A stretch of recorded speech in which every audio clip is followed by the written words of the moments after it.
우리가 지난 시간에는 이 마가복음 13장에 이제 성전이 무너질 것, 그리고 AD 70년에 있을 마지막 그 심판에 대한 징조들이죠. 사실은 그게 AD 70년뿐만 아니라 재림 때까지 있을 그 교회 시대에 있을 그 모든 핍박들과 이런 모든 것들도 사실 함축되어 있는 내용이기도 했다는 것이에요.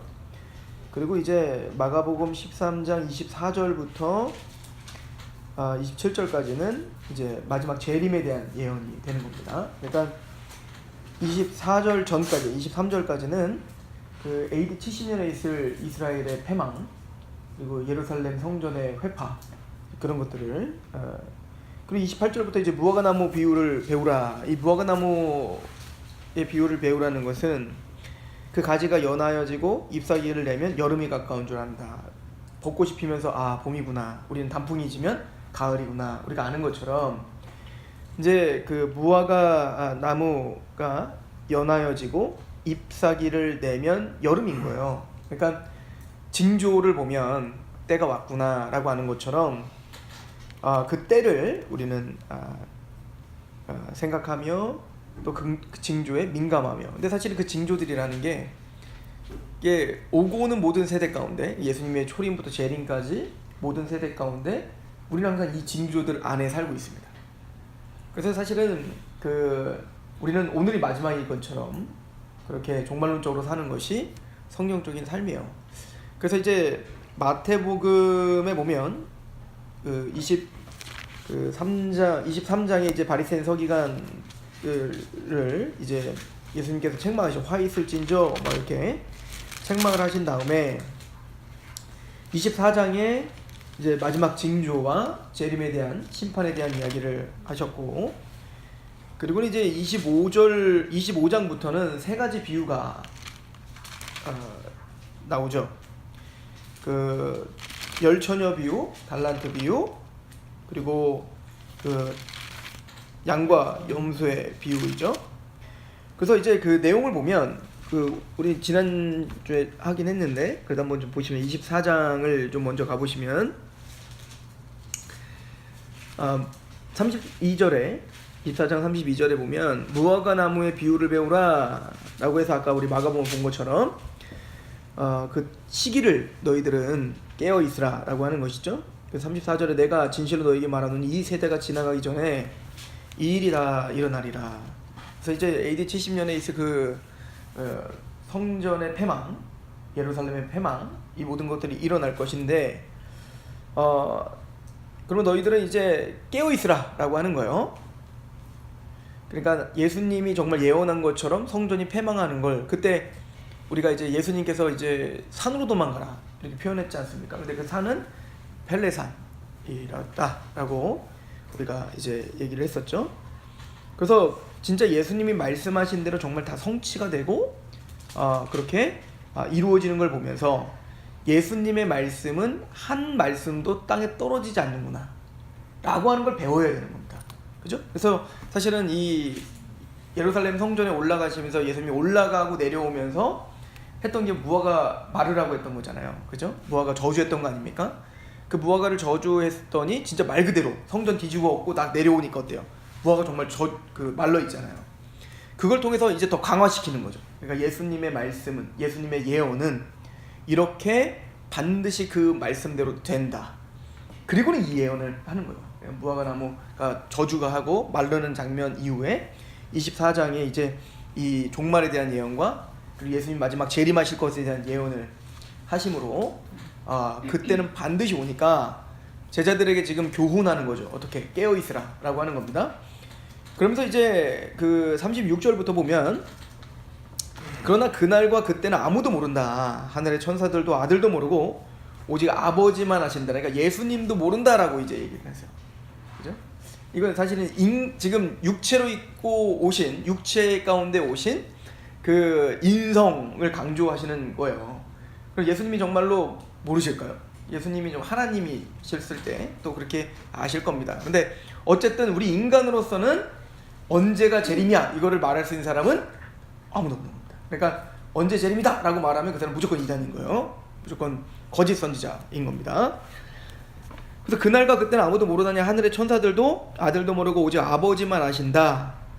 단지 우리가 알 수 있는 건 노아의 때와 같다는 거예요. 그래서 노아의 때와 같이 이맘도 그러하는데 홍수전에 노아가 방주에 들어갔던 날까지 사람들이 먹고 마시고 장가들고 시집가고, 이게 무슨 얘기죠? 전혀 감지하지 못했다는 거죠. 그래서 먹고 마시고 시집가고, 그러니까 개인적인 용무 또 이 땅의 것만 추구하며 살고 있는 그때 갑자기 오시는 거예요. 그러니까 그때와 시기는 아무도 몰라요. 그죠? 40절, 그때 두 사람이 밭에 있으면, 이제 한 예화를 드는데요, 두 사람이 밭에 있으면 한 사람은 데려가고 한 사람은 버려둠을 당하죠. 두 여자가 맷돌질을 하고 있으면 한 사람은 데려가고 한 사람은 버려둠을 당합니다. 이건 무슨 얘기죠? 같은 일을 하고 있으면서도 한 사람은 깨어있어서 그렇게 구원을 받는 사람이 있고, 어떤 한 사람은 같은 일을 하면서도 시집가고 장가가고 여기에만 몰두한 나머지 뭐요?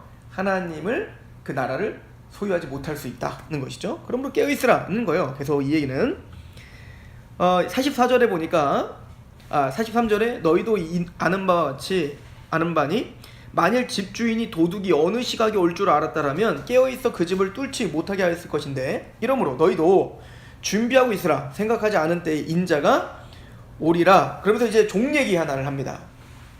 충성되고 지혜 있는 종이 되어 주인에게 그 집사람들을 맡아 때를 따라 양식을 나눠줄 자가 누구냐? 주인이 올 때 그 종이 이렇게 하는 것을 보면 그 종이 복이 있으리라. 그러니까 깨어있다는 것은 뭐죠? 때에 따라 양식을 나눠줄 자 누군가. 이건 뭐죠? 복음을 전하고 또 하나님의 말씀을 전하고 그렇게 하나님 앞에 충성을 다할 수 있는 자가 있다 이거예요. 그러니까 때에 따라 언제 올지 모르니까, 언제 와서 주인이 와서 우리에게 너 뭐 했냐? 라고 물어볼지 모르니까 우리에게 맡겨진 사명을 최선을 다해서 할 자가 누구인가. 사실 그리고 이 양식에 대한 이야기는 이미 마태복음 앞쪽에 그 오병이어 기적을 통해서 또 여러 가지 그 가나안 여인이 떨어지는 빵의 부스러기랄지라도 내가 먹습니다 라고 하는 것을 통해서, 즉 예수 그리스도의 십자가와 또 복음과 말씀이라고 보는 게 합당할 거예요. 자, 그런데 48절에 만일 그 악한 종이 마음에 생각하기를 주인이 어떻게 할 거라고 생각하는 거예요, 얘네들은? 더디 오리라. 그러니까 이게 그 재림을 소망하는 두 가지 태도가 있어요. 아니죠, 세 가지 태도로 하는 게 뭐죠? 첫 번째는 뭐냐면 더디 올 거라고 생각하는 거예요. 그러니까 내 시대는 안 와.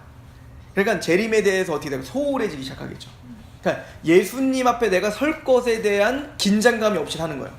이렇게 되면 어떻게 될까요? 이렇게 악한 종처럼 막 사는 거예요. 그죠? 자, 그런데 그 반대의 이야기를 또 하나 합니다. 이게 뭐냐? 열처녀 비유인 거예요. 이 다섯 처녀는 어떻게 생각한 겁니까? 이 악한 종은 어떻게 생각한 거예요? 한참 세울 거다.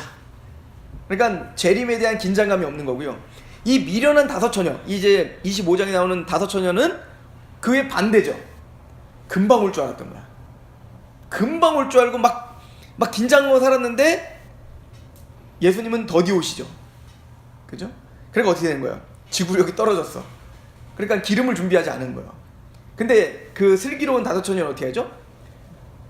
언제 오실지 모르기 때문에 충분한 양의 기름을 준비했어요.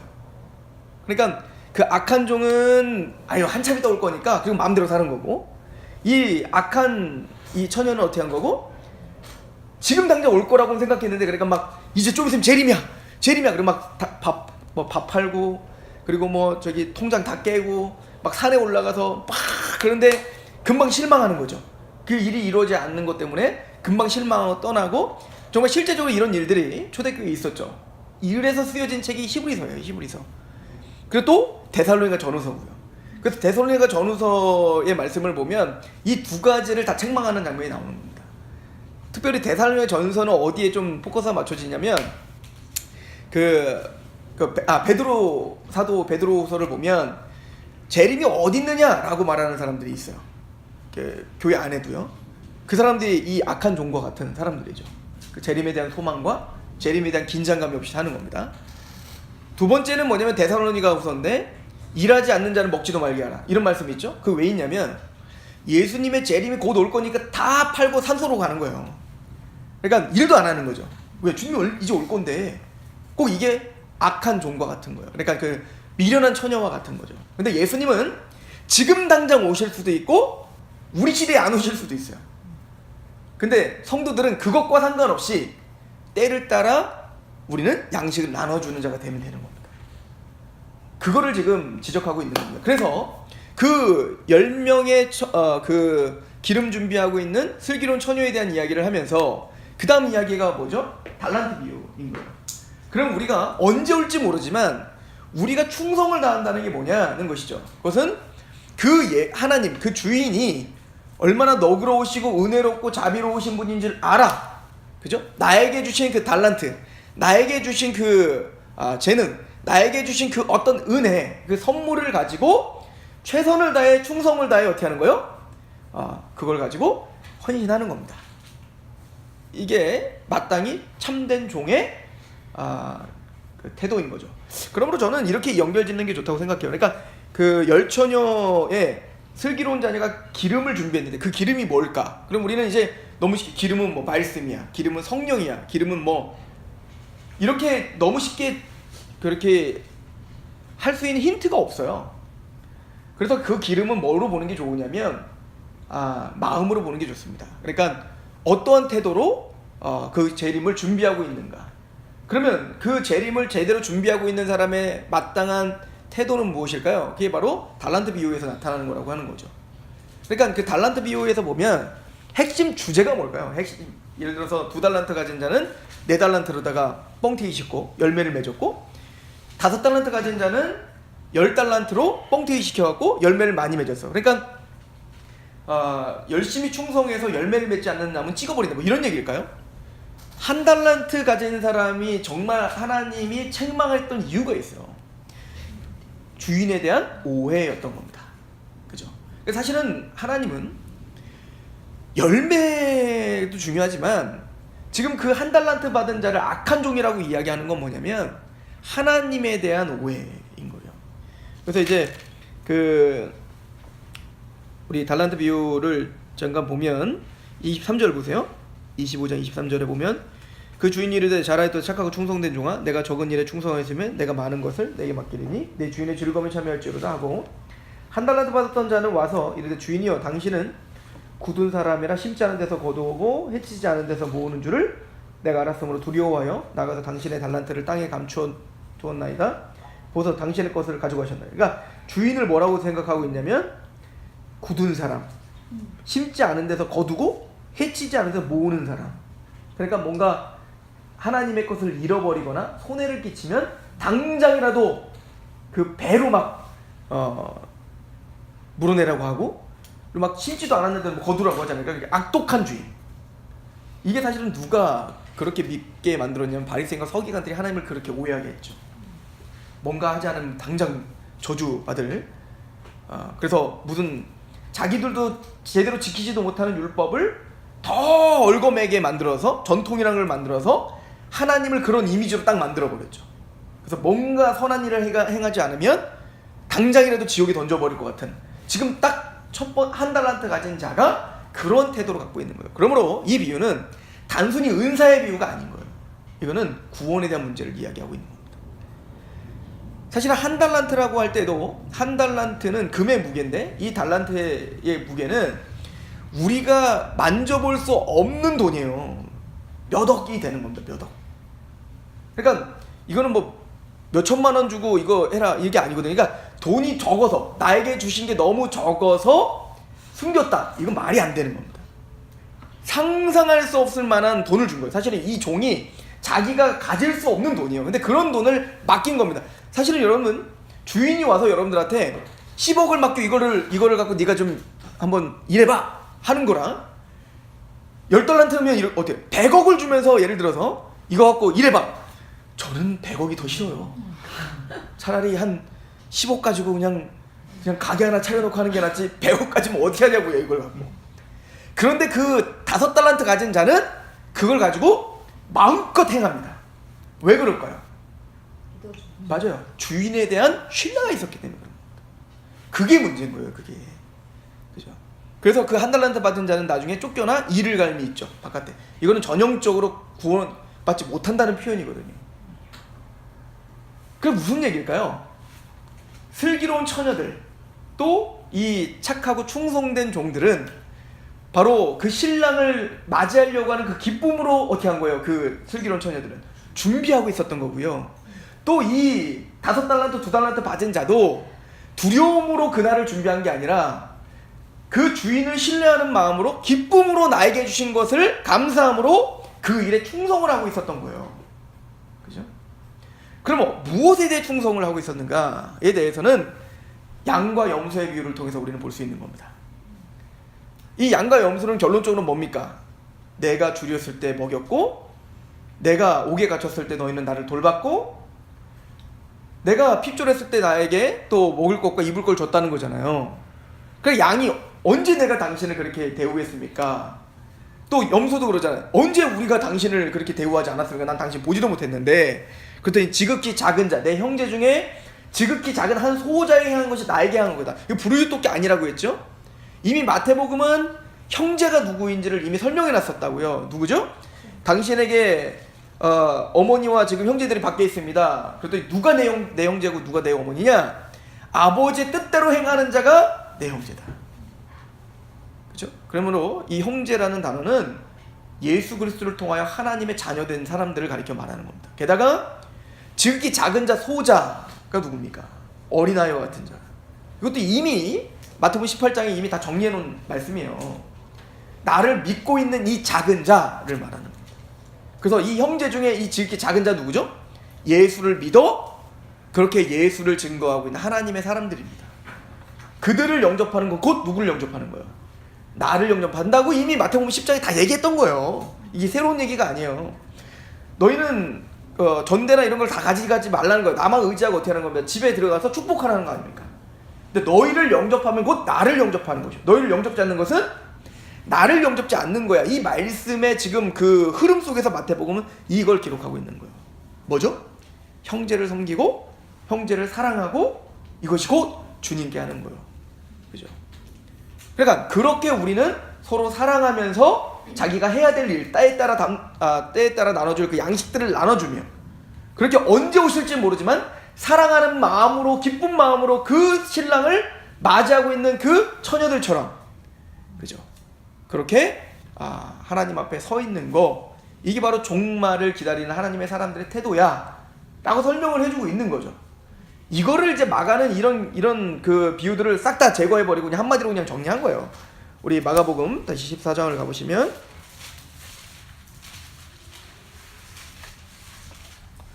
자 13장에 35절에 그러므로 깨어있으라 집주인이 언제 올지 혹 저물 때이든지 밤중이든지 닭 울 때이든지 새벽일는지 너희가 알지 못한다. 그러나 호련히 와서 너희가 자는 것을 보지 않도록 하라. 깨어있으라. 내가 너희에게 하는 이 말은 모든 사람에게 하는 말이니라 하시니라. 그래서 계속 어떻게 하래요? 깨어있으라 라고 말합니다. 저는 이 말씀에도 좀 주목해야 된다고 생각해요. 깨어있어.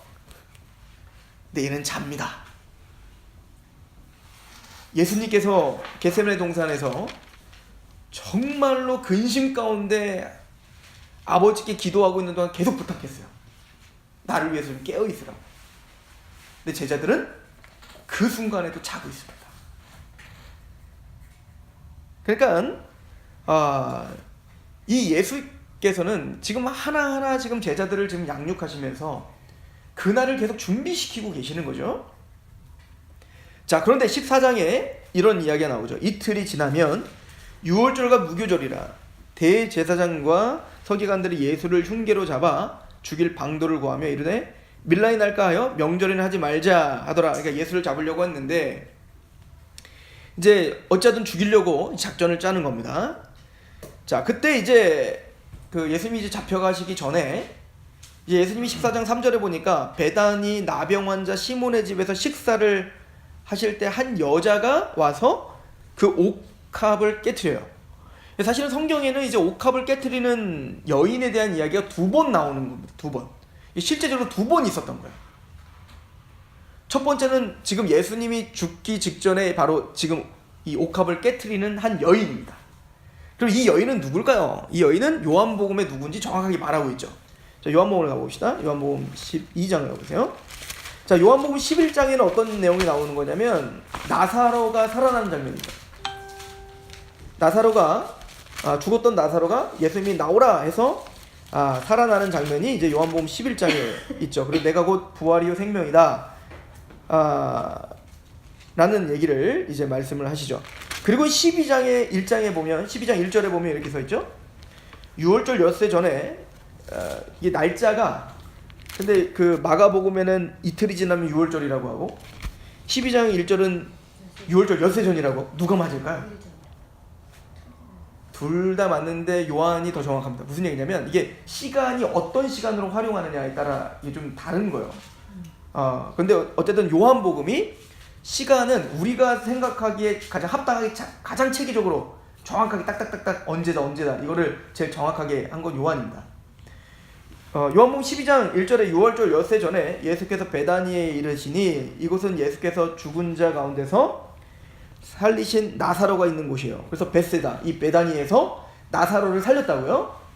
그리고는 거기서 예수를 위하여 잔치할새 마르다는 일을 하고 나사로는 예수와 함께 앉은 자 중에 있더라. 우리가 잘 아는 얘기잖아요, 그죠?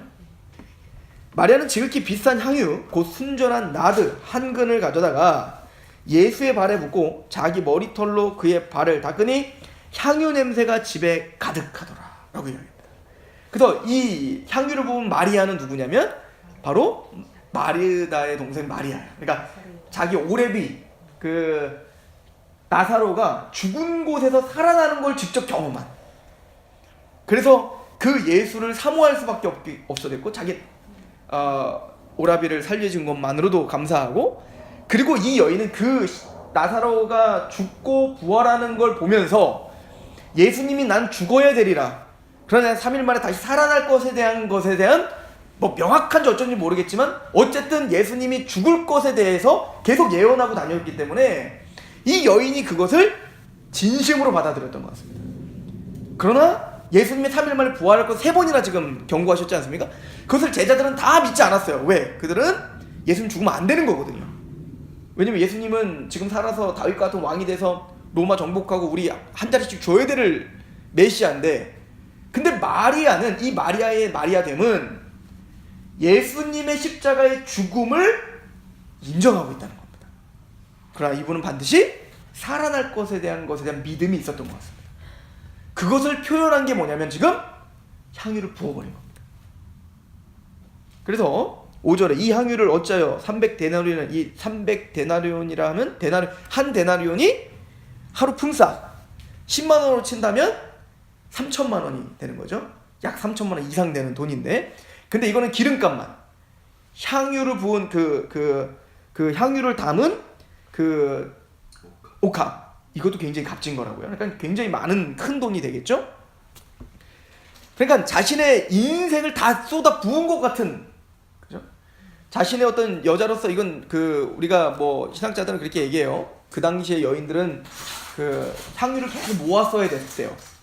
그래서 나중에 결혼 자금을 할 때 그걸 깨트려서 이제, 그러니까 이 여인은 자신의 지금까지 평생을 모았던 것을 쏟아부어 예수님께 쏟아부은 거죠. 자, 근데 이건 단순히 감사함의 표현에 넘어서는 일이에요. 7절에 예수님께서 뭐라고 합니까? 예수께서 이르시되 그를 가만두어라. 나의 장례날에 나를 위하여 그것을 간직하게 하라. 가난한 자들은 항상 너희와 함께 있거니와 나는 항상 있지 아니하다. 그러니까 장례와 관련된 것이다라고 이야기하죠. 이거를 마가복음은 이렇게 기록을 합니다. 우리 마가복음 14장 한번 보시죠. 8절 한번 읽어보세요. 시작. 그는 힘을 다하여 내 몸에 향유를 부어 내 장례를 미리 준비한 거다, 이렇게 말합니다. 그러니까 이 여인은 온 힘을 다해, 그죠? 그 예수의 장례를 준비하고 있다. 예수님은 그렇게 평가하시는 겁니다. 마음을 다하고 뜻을 다하고 힘을 다하여 주 하나님을 사랑하라, 그죠? 그 사랑하는 마음으로 그 예수님의 장례를 준비하고 있는 거예요. 근데요, 제가 아까 이 향유 부으는 장면이 사실은 실제적으로 2번 있다고 얘기했죠. 이거는 정확하게 나와 있는 지금 마리아의 향유 부으는 장면인데, 예수님이 죽기 직전이 아닌 그 전에 이미 한번 향유를 부은 여인이 있었어요. 이게 누가복음 7장에 기록되어 있습니다. 한번 가보시죠.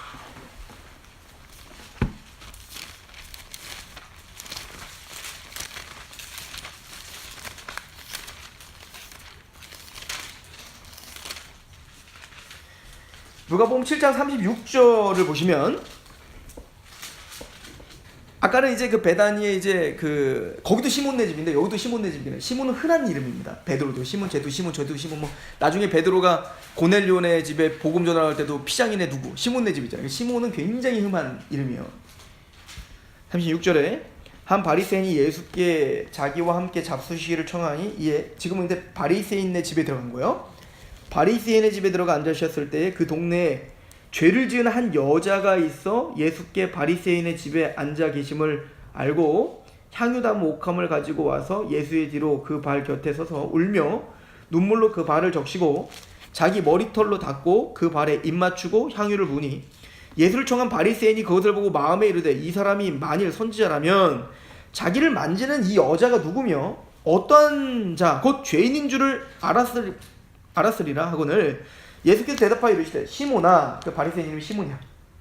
시몬아, 내가 내게 이를 말이 있다 하시니 그가 이르되 선생님 말씀하소서. 이르되 빚 주는 사람에게 빚진 자가 둘이 있어 하나는 500데나리온을 졌고 하나는 50데나리온을 졌는데 갚을 것이 없으므로 둘 다 탕감하여 주었으니 둘 중에 누가 그를 더 사랑하겠느냐? 시몬이 대답하여 이르시되 내 생각에는 많이 탕감받은 자니이다. 이르되 내 판단이 옳다 하시고 그 여자를 돌아보시고 시몬에게 이르시되 이 여자를 보느냐? 이 시몬은 베드로입니다. 이 여자를 보느냐? 내가 내 집에 들어올 때 너는 내게 발을 씻을 물도 주지 아니하였으되 이 여자는 눈물로 내 발을 적시고 그 머리털로 닦았으며 너는 내게 입 맞추지 아니하였으되 그는 내게 들어올 때부터 내 발에 입 맞추기를 그치지 아니하였으며 너는 내 머리를 감람유도 붓지 아니하였으되 그는 향유를 내 발에 부었느니라. 이러므로 내가 내게 말하노니 그의 많은 죄가 사하여졌도다. 이는 그의 사랑함이 많음이라.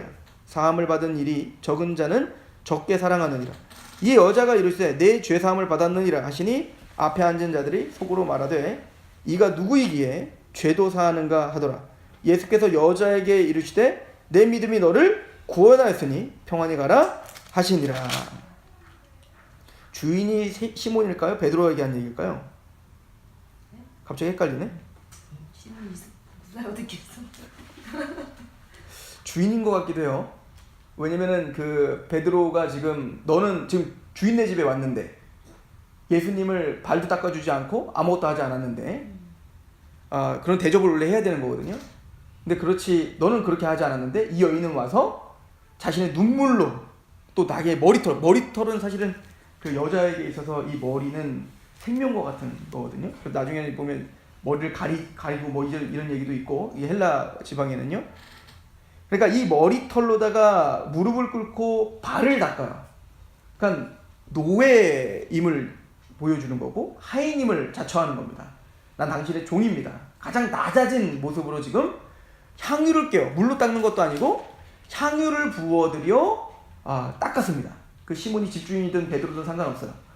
어쨌든 지금 예수님께서 하는 얘기는 뭐냐면 이 여인은 사랑이 많은 거예요. 누구에 대한? 예수님에 대한.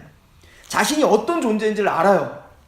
용서받을 수 없는 죄인인 거예요. 어떤 죄를 졌는지 몰라요. 어떤 뭐 신학자는 이 사람이 바로 가늠하다 잡혀온 그 돌 맞아 죽을 뻔했던 그 여인이다 뭐 이렇게 얘기하는, 그건 정확하게 몰라요. 근데 어쨌든 이 여인은 아마 이 바리새인이 보기에 이 죄인을 바로 알아듣는 거 보면 그 동네에 다 소문난 죄인이었던 것 같아요.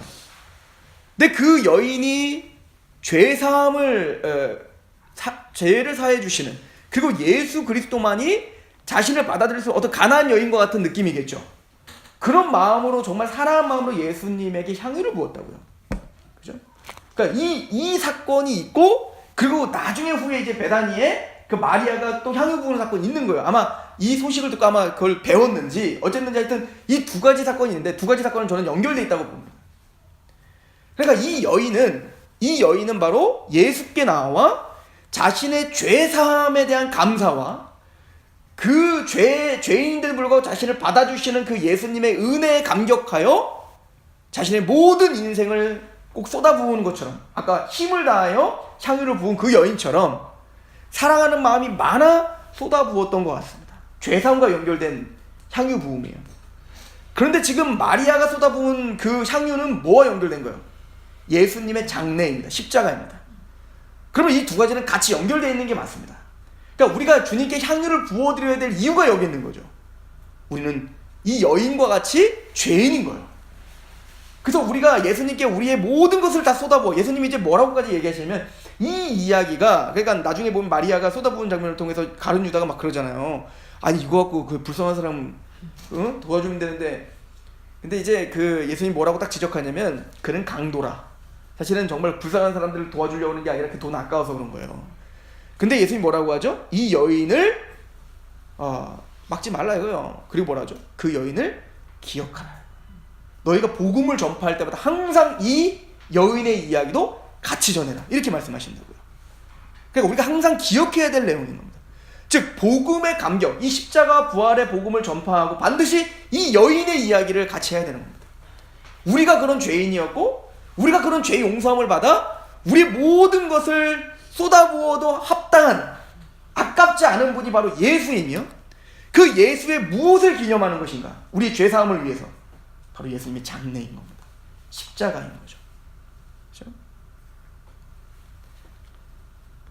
바로 이 마가복음 14장에는 예수님의 재림을, 그 영광스러운 재림을 준비하고 있는 자들의 마음, 깨어있는 자들의 마음이 뭘까요? 바로 이 여인처럼 죄사함과 십자가를 끊임없이 감사하며, 그죠? 힘을 다하여 그 예수님의 사랑하는 마음으로 우리를 쏟아붓는 거예요.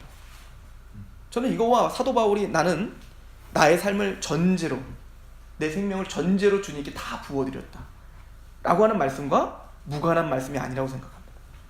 사도 바울은 십자가 외에 알지 않기로 결정했고, 전하지 않기로 결정했고, 자랑하지 않기로 결정했기 때문에 그 복음에 이끌렸던 사도 바울은 자신의 모든 인생을 전제로 하나님께 내어드렸던 거예요. 그래서 사도 바울은 우리에게 뭐라고 하죠? 자신이 전제로 다 부어드렸습니다. 디모데후서의 마지막 서신에서 그렇게 말을 하고, 로마서에는 뭐라고 말합니까? 그러므로 하나님의 모든 자비하심으로 너에게 권하노니 너희의 몸을 하나님의 거룩한 산제물로 드려라. 이게 합당하고 합리적인 예배다. 그렇죠? 예수님의 재림을 기다리는 우리의 마음은 어떤 마음일까? 이거죠. 예수를 사랑하는 마음과 감사한 마음으로 오늘도 향유를 깨트리는 마음입니다. 허비죠. 주를 위해서 허비하는 겁니다. 사람들은 욕합니다. 야, 그거 그 교회가 그래? 그 열심 가지고 가난한 자들을 돕지, 사회사업이나 하지. 근데 우리는 그 시간을, 그 물질을, 그 육체를, 그 마음을 예수님의 십자가에 허비하는 사람들이에요. 사람들은 사도 바울을 욕했을 겁니다. 야, 바리새인이었고 가말리엘 문화에서 최고의 학식을 자랑하고 승승장구할 사람이 그래 그 인생을 그렇게 나그네처럼 살고 있냐? 근데 사도 바울은 그게 그 허비가 아니라 가장 값진, 가장 꽉 찬 삶의 성공이었다고 믿고 있었어요. 그래서 사도 바울은 뭐라고 하죠? 위정자들에게 딱 잡혀서 네가 학식이 많으로 네가 미쳤도다 라고 말하니까 사도 바울이 뭐라고 합니까? 아니라 난 미친 것이 아니다. 모든 사람이 다 나와 같이 되기를 원하노라. 이렇게 말을 하고 있죠. 이게 깨어있는 하나님 백성들의 태도다. 이걸 항상 기념하라. 주님은 그렇게 우리에게 가르쳐주고 계시는 것 같습니다. 그리고는 14장 10절에 가룟 유다가 배신을 합니다. 14장 10절에 12 중에 하나인 가룟 유다가 예수를 넘겨주려고 대제사장들의 감에 그들이 듣고 기뻐하며 돈을 주기로 약속하니 유다가 예수를 어떻게 넘겨줄까 기회를 찾죠. 그리고는 이제 12절에 사실은 이제 여기는 좀 그죠? 이제 그렇게 결정을 하고, 그리고 이제 12절부터 이제 예수님이 유월절 식사를 이제 하시려고 합니다. 근데 요한복음의 그 기록에 보면 이 유월절 식사는 유월절날 하는 게 아니에요. 이게 사실은 이게 좀 혼용돼서 써 있기 때문에 이게 복잡한 건데, 유월절과 무교절은 달라요. 원래 달라요. 유월절이 딱 있으면 유월절 다음 날부터가 7일 동안이 무교절이에요. 그런데 이 6월절부터도 무교절이라고도 불러요. 이게 붙어있기 때문에. 이게 막 혼용해서 쓰고 있기 때문에 그래서 막 날짜가 막 헷갈리기도 하고 막 그러는 거예요. 게다가 또 우리가 쓰는 시간대와 그들이 쓰는 시간대가 또 달라요. 우리는 아침부터 그러니까 자정으로 생각하잖아요. 자정부터 하루가 시작되지만 얘네는 해지구부터 또 하루. 그러니까 이것 때문에 날짜가 약간씩 헷갈리긴 하는 거예요. 근데 우리가 알기 쉽게 잘 정리한 건 요한이에요. 그래서 요한은 이 6월절 이 음식 잡수시 이게 성만찬이 6월절 그 당일날 하지 않았다는 걸 그걸 분명히 하고 있습니다. 근데 그게 맞는 게 왜 그러냐면 6월절 명절 때는요 예수님 잡혀갈 수가 없어요. 잡혀가고 이런 것들을 할 수가 없다고요. 명절날 아까도 봤지만 명절날 그런 소유가 일으키면 안 되잖아요. 유대인들도 명절을 지켜야 되기 때문에. 그래서 명절 전에 다 끝내려고 한 겁니다. 그러니까 성만찬도 당연히 6월절 당일날 할 수가 없죠. 그래서 6월절 전에 이제는 예비일이라고 이제 표현하고 있는데 6월절 전날 양 잡는 날이 있는데 그때 예수님이 성만찬 하시고 잡혀가신 거예요.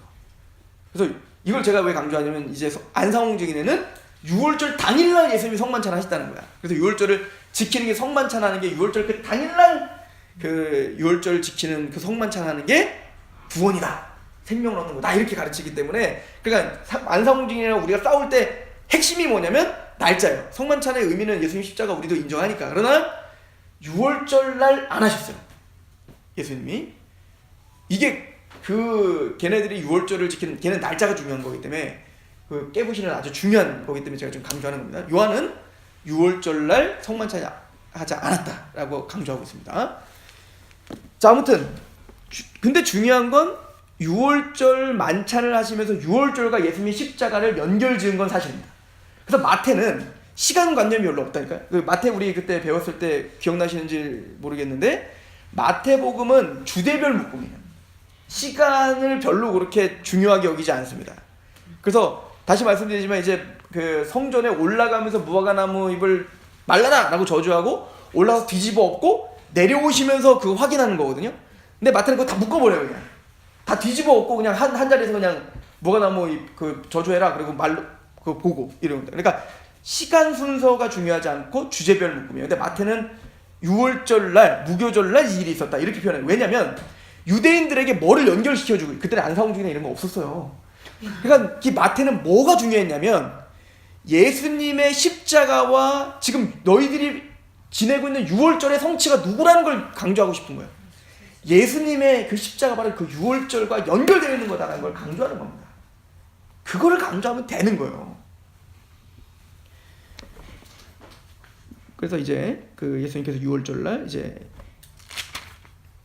만찬을 하시죠. 22절부터 보겠습니다. 뭐 이제 뭐 만찬하기 전에 너는 가서 만찬 준비하는데 누가 때도 우리 주님이 만찬한다면 다 장수 줄 거다. 그러니까 신적인 어떤 이미 예정된 계획된 주권 가운데 그 일들이 이루어지고 있음을 보여주는 장면이 있고 우리 22절부터 보면 만찬이 있죠.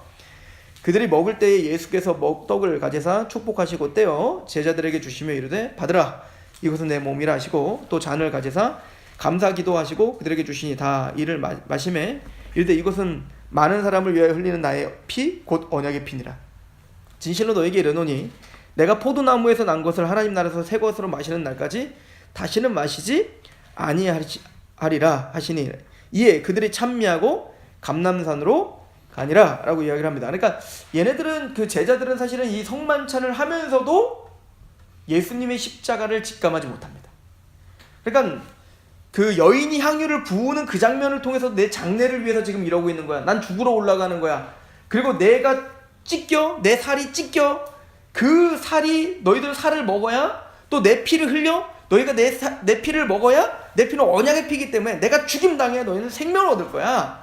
그렇게 계속 설명했지만 제자는 끝까지 이거를 인정하지 못했죠. 이걸 어떻게 아냐면 얘네들이 이걸 끝까지 믿지 못했다는 걸 어떻게 아냐면 나중에 겟세마네 동산에서 기도하시고 나아갈 때 베드로가 어떻게 해요? 예수님을 살리기 위해서 그 군병의 귀를 잘라버리지 않습니까? 그건 뭐냐면 자기가 예수님이 자꾸 죽겠다고 하는데 나는 예수님 지켜드리겠다라고 생각하는 걸 보면 지금 메시아가 왜 십자가에 죽어야 되는지 이사야서 53장의 내용을 전혀 이해하지 못하고 있는 상황인 거죠. 자, 그때 이제 중요한 물음들이 나오죠. 27절 예수께서 제자들에게 이르되 너희가 다 나를 버리리라 이는 기록된 바 내가 목자를 치리니 양들이 흩어지리라 하였습니다. 그러나 내가 살아난 후에 너희보다 먼저 갈릴리로 갈게. 이렇게 말한다. 자, 이 말씀은 굉장히 중요한 말씀입니다. 예수님이 성만찬을 하시고 내가 죽을 거야. 내 살이 내 피가 너희의 언약의 피야. 이렇게 말씀을 하신 다음에 그런데 얘들아 그때 너희가 당황하지 말아라. 왜냐면 이거는 하나님이 이미 예언하시고 계획하신 일이야. 그리고는 이 말씀을 하고 있는 거예요. 이게 스가랴서 13장 7절의 말씀이에요. 우리 한번 가볼까요? 스가랴서 13장 7절.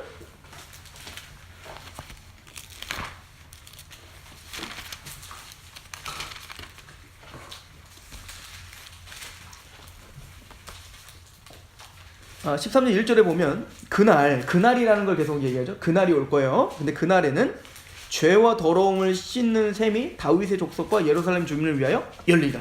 속죄의 날이 올 것이다. 그죠? 그 죄를 사함받는 날이 올 것이다. 그럼 그때가 언제냐? 이거요. 7절 보시죠. 같이 한번 읽어볼게요. 이게 예수님이 직접 인용한 그 구절입니다. 13장 7절 시작. 만군의 여호와가 말하노라 카라 깨어서 내 목자 내 짝된 자를 치라. 목자를 치면 양이 흩어지려니와 작은 자들 위에는 내가 내 손을 들이우리라. 여호와가 말하노라 이 온 땅에서 3분의 2는 멸망하고 3분의 1은 거기 남으리라.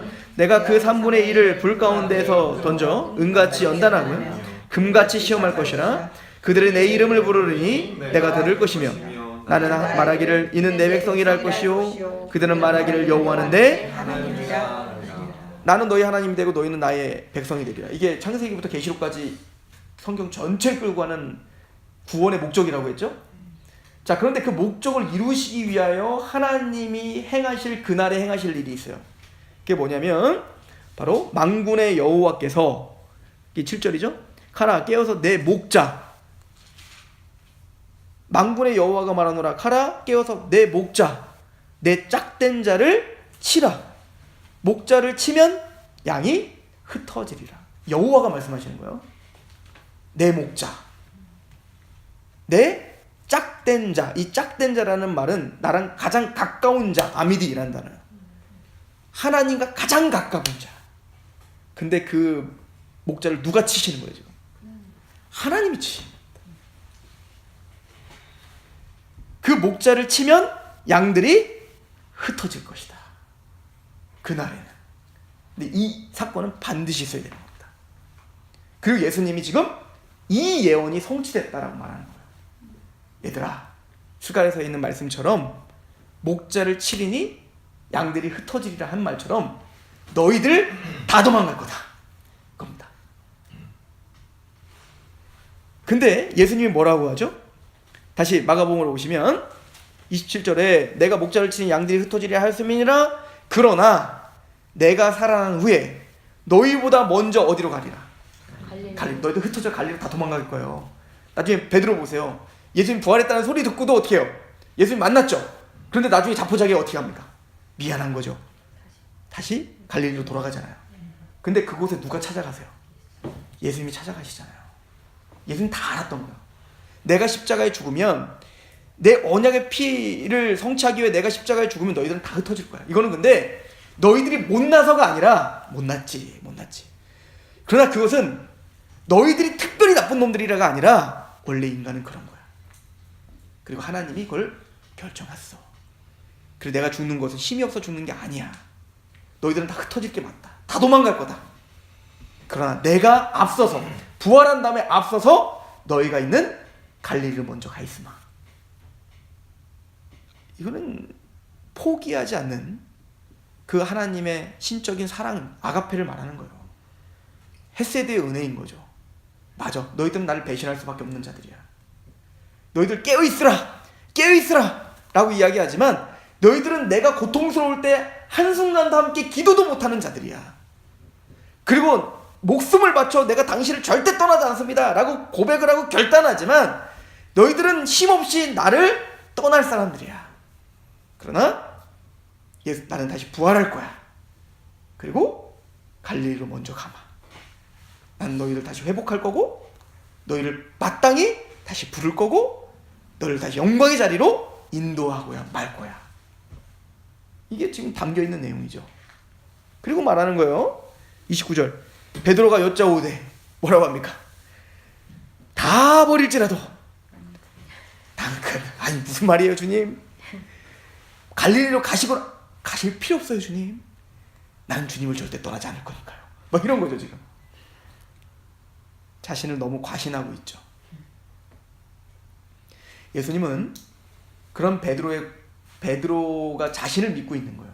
나는 절대 떠나지 않을 거라는 거. 베드로의 진심을 믿고 있는 거예요. 진심이죠. 그러나 예수님은 내 진심, 내 결단, 나 그런 사람 아닙니다. 이것조차 내려놓게 하실 겁니다. 네가 얼마나 형편없는 존재인지, 네가 얼마나 비참한 존재인지, 네가 얼마나 소망이 없는 존재인지, 네 믿음, 네 결단 아무것도 아니야. 그 예수님 말씀하십니다. 30절 예수께서 이르시되 내가 진실로 내게 이르노니 오늘 이 밤이 닭이 2번 울기 전에 네가 3번 나를 부인할 거다 라고 말씀하십니다. 사실은 마가가 지금 누락시켰지만 누가복음은 이것을 조금 더 우리에게 구체적으로 설명합니다. 이 사건을 누가복음으로 가보시다. 22장. 이게 마태, 마가, 누가, 요한을 같이 봐야 돼요. 22장 우리 31절부터 볼까요?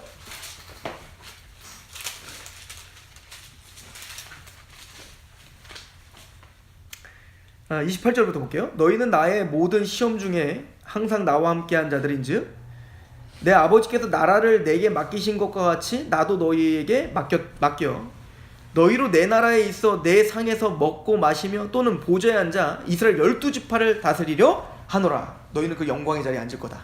내가 반드시 그렇게 너희를 만들 거다.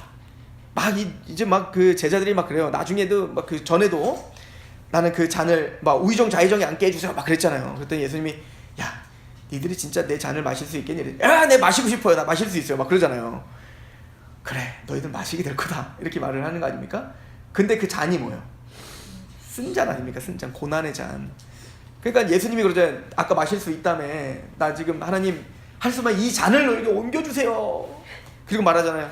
너희들 나를 위해서 좀 깨어있기를 잔을 마시겠습니다. 난 떠나지 않겠습니다.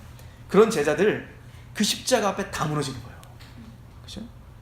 그런 예수님이 말하죠. 이제 그 장면이 이 말을 덧붙이는 겁니다. 예수님이 31절에 시몬아 시몬아 보라 사탄이 너희를 밀가부르듯 하려고 요구하였으나 그러나 내가 너를 위해 내 믿음이 떨어지지 않기를 기도하였노니 너는 돌이킨 후에 내 형제를 굳게 하라. 이 말이 끝나자마자 베드로가 뭐래요? 그가 말하되 주여 내가 주와 함께 오게도 죽는데도 가기를 각오했습니다. 이게 그러니까 이 31절 32절은 마가는 이걸 이렇게 표현한 겁니다. 흩어질 거야. 그러나 내가 갈릴리로 가마 이거예요. 이게 뭐죠? 사탄이 밀가부르듯 너희를 청구했지만 이건 무슨 얘기예요?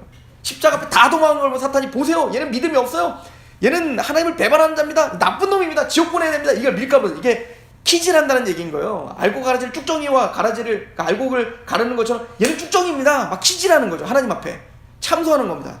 사탄이 막 범죄케 한 다음에 막 그거 갖고 보세요. 이 나쁜 놈입니다. 저주하잖아요. 막 이렇게 하는 것처럼. 그러나 내가 너를 위하여 내 믿음이 떨어지지 않게 기도했다. 내가 너를 포기하지 않는다. 반드시 내가 너를 회복한다.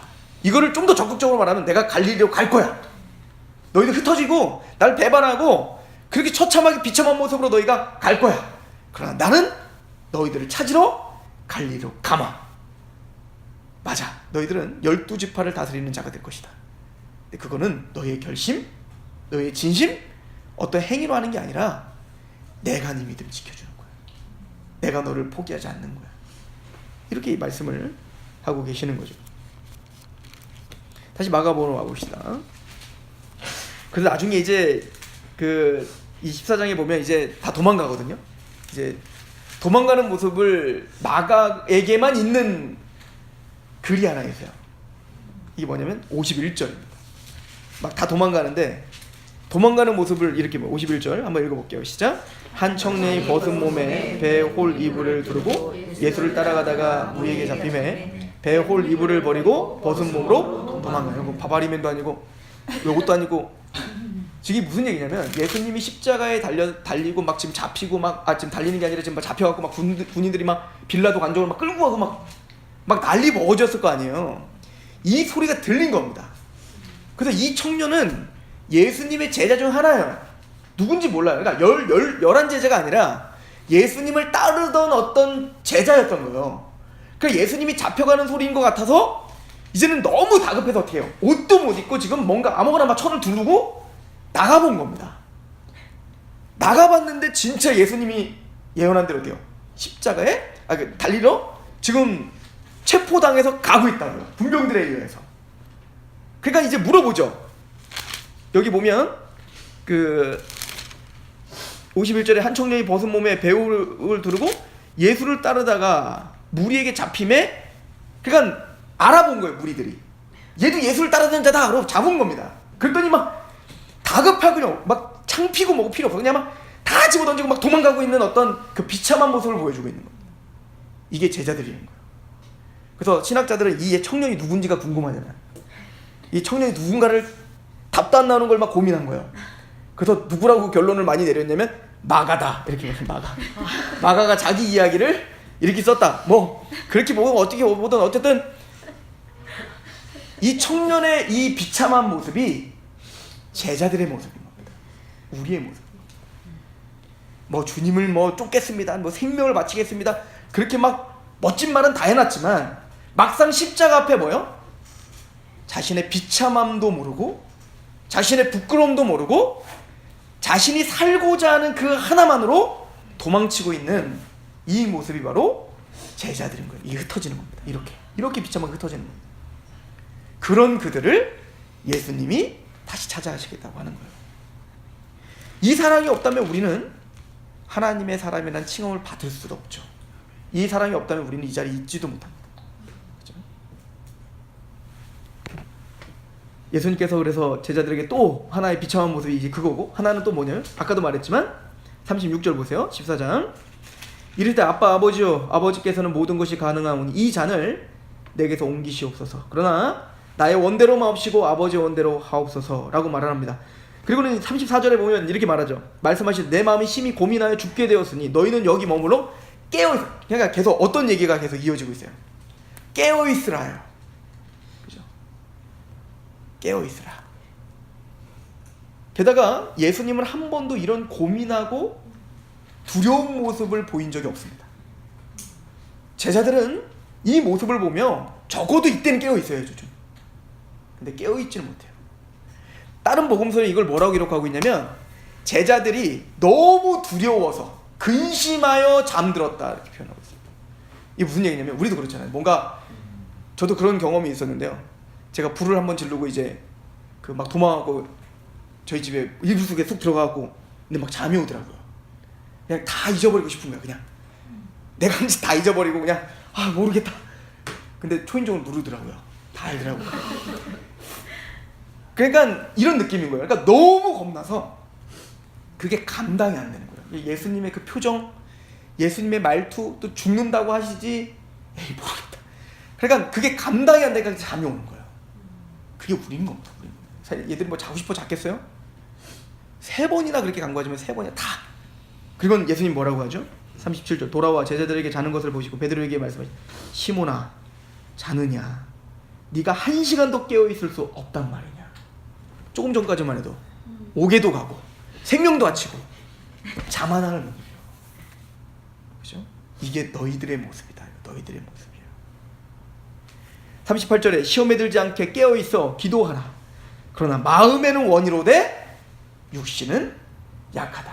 이거는 베드로의 그 고백을 예수님은 가볍게 여기진 않았습니다. 맞아. 네가 나를 떠나지 않고 싶은 게 맞겠지. 네가 사랑한다는 마음 나도 안다. 네 마음은 원이다. 나와 함께 정말 옥에도 가고 같이 죽고도 싶고 주님을 위해서 정말 마음을 다해 싸우고 싶은 건 네 마음인 거 안다. 근데 네 육신이 연약하여 할 수 없구나. 저는 이것까지 다 담겨있다고 봐요.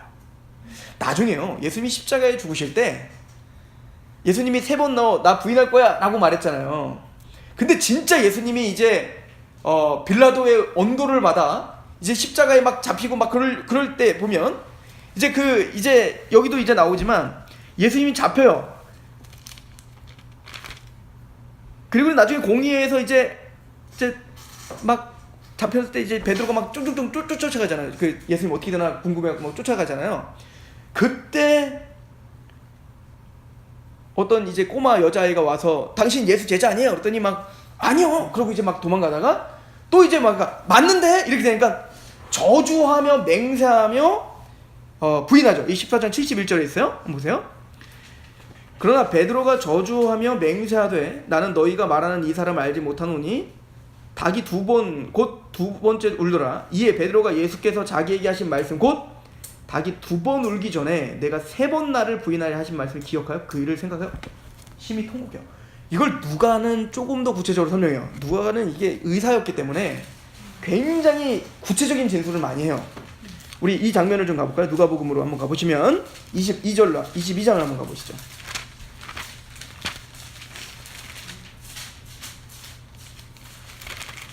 자, 누가의 말로 보면 우리 다시 아까 9절부터 다시 볼 건데요. 31절을 다시 보시면 시몬아 시몬아 보라 사탄이 너를 밀가루로 하려고 요구했으나 그러나 내가 너를 위하여 내 믿음이 떨어지지 않기를 기도하노니 너는 돌이킨 후에 내 형제를 굳게 해라. 그랬더니 뭐 오게도 가고 또 죽는 데도 가고 각오했습니다. 이르되 베드로야 내가 내게 말하노니 오늘 닭 울기 전에 3번 나를 모른다고 부인할 거야 라고 예언하고 정말로 부인하는 장면이 나오죠. 자, 그때 보시면 57절부터 보세요. 22장 57절 베드로가 부인하여 이르되 이 여자여 내가 그를 알지 못하노라 하더라. 조금 후에 다른 사람이 보고 이르되 너도 그 도당이라 하거늘 베드로가 이르되 이 사람아 나는 아니로라 하더라. 1시간쯤 있다가 또 한 사람이 장담하여 이르되 이는 갈릴리 사람이니 참으로 그와 함께 있었다. 베드로가 이르되 이 사람아 나는 내가 하는 말을 알지 못하노라. 아직 말하고 있을 때에 그러니까 그게 뭔 말인지 몰라 그러고 있는데 닭이 우는 거야. 닭이 울었는데 울면서 하나님 예수님께서 하신 말씀 생각나겠죠. 근데 그때 또 누구랑 눈이 딱 마주쳐? 예수님. 61절 주께서 돌이켜 베드로를 보십니다. 베드로가 주의 말씀 곧 오늘 닭 울기 전에 내가 3번 나를 부인하라 하신 말씀이 생각나서 심히 통곡했다. 이게 한꺼번에 같이 몰려온 거예요. 그러니까 베드로의 심정이 어땠을까요? 난 절대 주님 떠나지 않아요. 아니 넌 떠날 거야. 그럼 정말 예수님의 말처럼 자기가 부인하고 있는 거예요. 그래서 닭이 울었어요. 그러니까 예수님은 지금 베드로가 깨닫게 하기 위해서 여러 가지 그냥 상황을 다 설정해 놓으신 거죠. 딱 알람이 딱 울리니까 그러고 있는데 누가 딱 마주쳐. 예수님이 어떤 눈으로 바라봤을까요? 맞지? 이건 아닐 거 아니에요. 지금 누가는 앞에 뭐라고 했어요? 사탄이 널 밀가루로 청구하지만 난 네 믿음이 떨어지지 않도록 기도하고 있다. 그 눈으로 바라봤지 않겠습니까? 베드로는 이 마음이 생각나지 않았겠어요? 나는 이렇게 주님을 배반했다. 근데 주님이 나를 포기하지 않는 그 국률의 눈은 나를 바라고 근데 그것조차 감당할 수 없는 거예요. 베드로는 사실은. 그래서 심히 통곡하며 도망가는 겁니다. 도저히 이제 볼 수도 없는 거예요. 그 예수님을. 그죠? 그리고는 이 3번의 예수님을 부인하는 장면을 다시 상기시키는 장면이 이제 요한복음에 나오는 겁니다. 오늘은 그 말씀을 끝으로 오늘 말씀 마쳤으면 좋겠는데요. 요한복음 한번 가봅시다.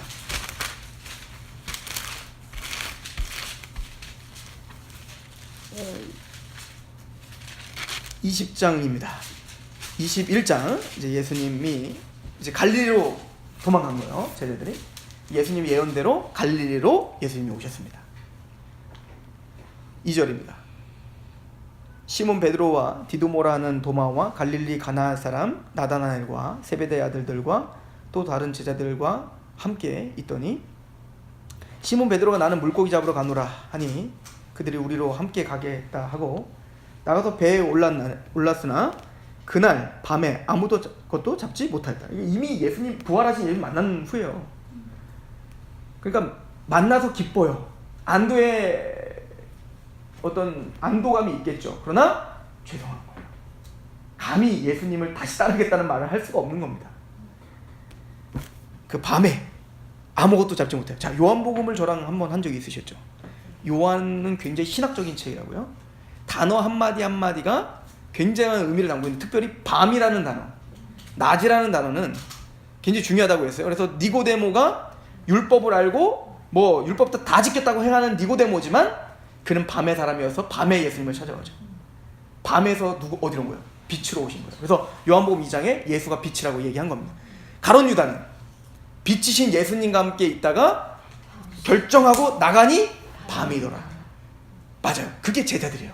예수님을 다 배반하고, 사실 가룟 유다만 밤으로 간 게 아니라 누가 다 밤으로 간 거야? 제자들 전체가 다 예수님을 부인하고 밤으로 돌아온 거예요. 근데 그 밤에 빛 대신 예수님 다시 제자들을 찾아오신 겁니다. 그렇죠? 아무것도 잡지 못하죠. 똑같은 그 처음에 예수님 만났던 그 장면이 다시 이제 재현되는 거예요. 그래서 4절에 날이 새갈 때 예수께서 바닷가에 서셨으나 제자들이 예수인 줄 알지 못하는지라 예수께서 이르시되 얘들아 너에게 고기가 있느냐 대답하되 없나이다. 이르되 그물을 배 오른편에 던지라. 그는 잡으리라 하시니 이에 던졌더니 물고기가 많아 그물을 들을 수가 없더라. 예수께서 사랑하시는 그 제자가 베드로가 이르되 주님이시라. 이게 알기는 잘하다. 이게 베드로가요. 하여튼 먼저 막 뛰어들어가는 거, 나 물 위를 걷기 싶어요. 뭐 이거 알아보는 건 베드로가 최고입니다. 베드로가 이제 그 주님이다. 그리고 시몬 베드로가 벗고 있다가 주님이라는 말 듣고 겉옷을 두른 후에 바다로 바로 뛰어내려가요. 그래서 막 예수님한테 막 가죠. 그때 예수님이 불을 펴놨어요. 9절에 육지에 올라오니 숯불이 있는데 그 위에 생선이 놓여있고 떡도 있더라. 예수께서 이르되 지금 잡은 생선 좀 가져오라. 저는 여러 가지 생각을 했을 것 같아요. 이 생선과 떡을 보면서 오병이어기적도 생각이 날 것이고, 오병이어기적 생각나면 그 오병이어기적 때 내가 너에게 줄 떡은 이 모세가 만나를 준 게 아니라 내가 생명의 떡이라는 거, 그거 오버랩되면서 뭐가 또 생각나요? 성만찬이 생각날 것이고 내가 죽어야 하리라. 근데 절대 나는 떠나지 않을 겁니다 부터 시작해갖고 막 연결되어서 이제 막 자신이 말했던 말들이 얼마나 허황된 말들이었는가를 다 알게 됐겠죠. 그리고 마침내 어디까지 이 숯불의 아이템이, 또 물고기와 이 떡의 아이템이 어디까지 끌고 갈까요? 숯불 앞에서 3번 예수님을 부인한 것까지 다 생각나게 될 것입니다. 할 말이 없었을 겁니다.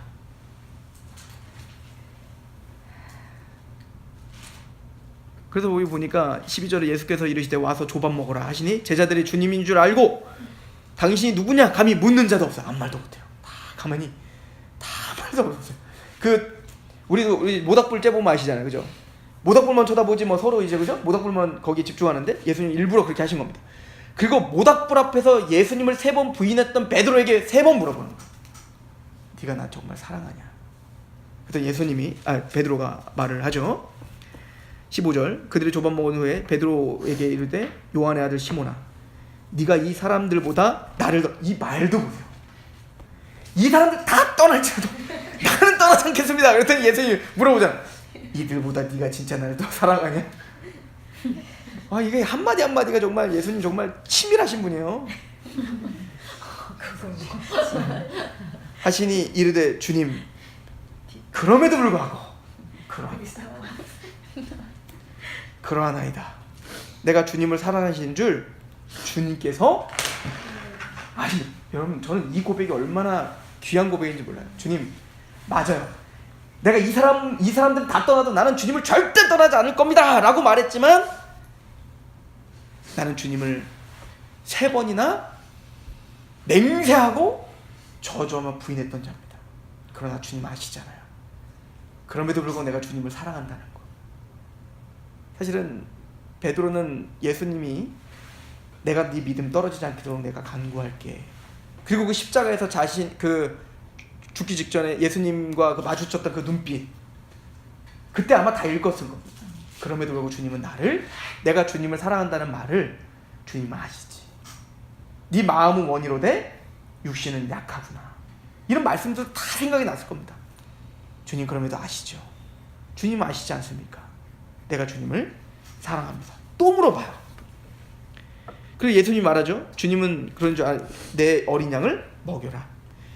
16절에 또 2번째 이르시되 요한의 아들 시몬아 네가 나를 사랑하니 하시니 이르되 주님 그러하이다. 내가 주님을 사랑하는 줄 주님께서 아시나이다. 내 양을 치라. 세 번째 또 물어봅니다. 그때는 이제 심각한 거예요, 베드로가. 그때서야 아마 알았을 겁니다. 세 번 내가 주님을 부인했던 그것을 지금 염두하고 있다는 걸 이제 알았을 거예요. 그래서 이렇게 말해요. 세 번째 이르되 요한의 아들 시몬아 내가 나를 사랑하느냐. 물론 이제 신학자들 어떤 분들은 또 이걸, 어떤 목회자는 또 이걸 이렇게 설명해요. 그러니까 처음 물어본 거 아가페, 사랑이라는 단어를 아가페로 물어보고, 두 번째도 아가페로 물어보고, 세 번째는 필레오로 물어보거든요. 그러니까 그걸 보면 아가페가 좀 더 강한 사랑이잖아요. 필레오는 조금 더 뭔가 그 우정과 관련된 사랑이거든요. 그러니까 네가 날 사랑하니? 예, 내가 당신을 사랑한다. 네가 날 사랑하니? 아, 내가 당신을 사랑한다. 네가 날 좋아하는 하니? 이렇게 해석하시는 분들도 있어요. 근데 보통 신학자들은 이거는 아가페와 필레오를 이렇게 같이 사용하기 때문에 그런 거 아니다 이렇게 말하는데, 어쨌든 뭐 17절에 세 번째 이르니까, 근데 중요한 건 요한의 아들 시몬아 네가 나를 사랑하니 하시니, 주께서 세 번째 내가 나를 사랑하느냐고 하심으로 세 번째 물어봤을 때는 뭔가 베드로의 심적인 변화가 생긴 겁니다. 뭔가 심각한 겁니다. 숯불 앞에서 세 번째 예수를 부인했던, 다 굴기 전에 세 번째 부인하고서야 예수님의 말씀이 깨달아졌던 것처럼 세 번째 사랑하냐고 물어봤을 때는 뭔가가 알게 된 거예요, 베드로가. 그리고 말하죠. 근심하였다. 근심하여. 주님이 모든 것을 아시오매. 내가 주님을 사랑하는 줄을 주님께서 아시나이다. 내 양을 먹여라. 그 양이 어떤 양인데? 예수님의 핏값으로 사신 양인데 자기를 배반하고 떠난 베드로에게 그 가장 값진 양들을 맡기고 있는 거예요. 18절에 내가 진실로 너에게 이르노니 내가 젊어서는 스스로 띠띠고 원하는 곳으로 다녔거니와 늙어서는 내 팔을 벌리리니 남이 내게 띠띠우고 원하지 않은 곳으로 데려가리라. 저는 이게 모세가 생각나요.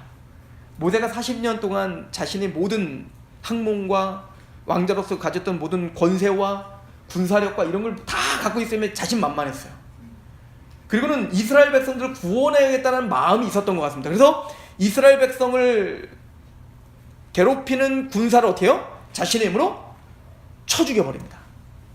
그것 때문에 어떻게 해요? 비참하게 도망가야 됩니다.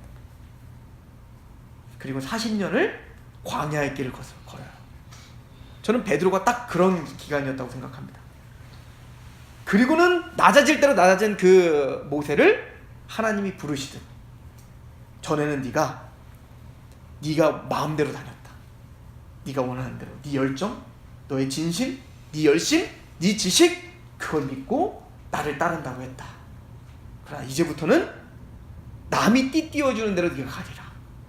두 가지 의미가 다 담겼습니다. 성령님의 주권 속에서 살아가는 자가 될 것이다. 두 번째는 순교자가 될 것이다. 주님은 그렇게 배반했던 베드로를 갈릴리로 반드시 내가 갈게, 그러고는 내가 네 믿음이 떨어지지 않도록 너를 위해서 간구했다 라고 말하곤 정말 그 말씀을 성취하셔서 베드로를 회복시키시고, 그리고 그렇게 주의 일을 하게 하는 자로 만드십니다. 그리고 뭐 이제 또 재밌는 장면이 한 번 나오죠. 그랬더니 이제 베드로가 나 순교자 된다는 얘기거든요. 그랬더니 옆에 있던 항상 라이벌이었던 사도 요한보, 쟤는 어떻게 됩니까? 그랬더니 너나 잘해라. 이제 그런 얘기를 하십니다. 근데 이제 베드로가 이런 과정을 겪었던 베드로가, 저는 이 말씀이 진짜 각인됐을 거라고 생각하는데요. 누가복음 다시 한번 가보세요. 아까 그 장면, 누가복음 22장을 다시 한번 가보시죠. 예수님께서 이렇게 말씀하셨어요, 베드로에게. 22장 31절에 시몬아 시몬아 보라, 사탄이 너를 밀가부로 뜻하려고 요구하였으나 그러나 내가 너를 위하여 내 믿음이 떨어지지 않기를 기도하였느니 너는 돌이킨 후에 내 형제를 굳게 하라. 이렇게 말을 하죠. 베드로가 어떤 마음으로 사역했을까요? 이제 예수님을 배반하는 사람들이 얼마나 많았겠습니까? 베드로가 목회를 할 동안에 또 자신의 마음에 안 드는, 또 하나님 말씀에서 어긋난 사람들 얼마나 많이 봤을까요? 베드로는 그때 어떻게 했을까요? 예수님이 자기에게 행한 것처럼 그들을 기다려주지 않았을까요? 너와 같이 넘어진 자를 일으켜 세우라. 그들을 좀 이해하고, 물론 화가 나지만 그들에 대해 어떤 마음이 있었을까요? 맞아, 힘들어. 네 마음은 원이로나 육신이 연약하구나. 그리고 그를 위해서 아마 기도했을 겁니다. 그리고 예수님이 끝까지 그를 사랑하여 이렇게 세우려고 했던 것처럼 또 그를 찾아갔을 겁니다. 그 뒤에 얘기는 나오지 않지만 베드로는 분명히 그렇게 사역을 감당했을 거라고 믿습니다.